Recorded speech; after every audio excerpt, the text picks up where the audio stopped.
একজন পুরুষ মানুষের শখ 18 বছর পর্যন্তই। আসলে 18 বছরের পরে একজন পুরুষ মানুষ ঠিক বাস্তবতার জীবনে প্রায় চলে আসে।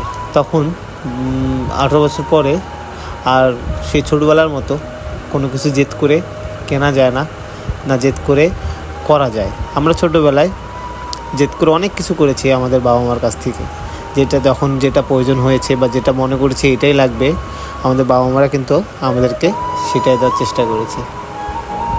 তো সেই জায়গা থেকে একজন পুরুষ মানুষের শখই 18 বছর পর্যন্ত।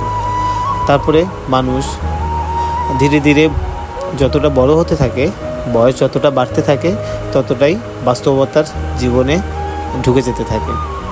তো পুরুষ মানুষ আসলে সেই 18 বছর পার হওয়ার পর আর সেই শখটা তার মানায় না। পুরুষ মানুষের অনেক শখ থাকে, কিন্তু অনেক শখকে চাপা রেখে দিয়ে তাকে আরও এগিয়ে যেতে হয় শুধুমাত্র ফ্যামিলির কারণে।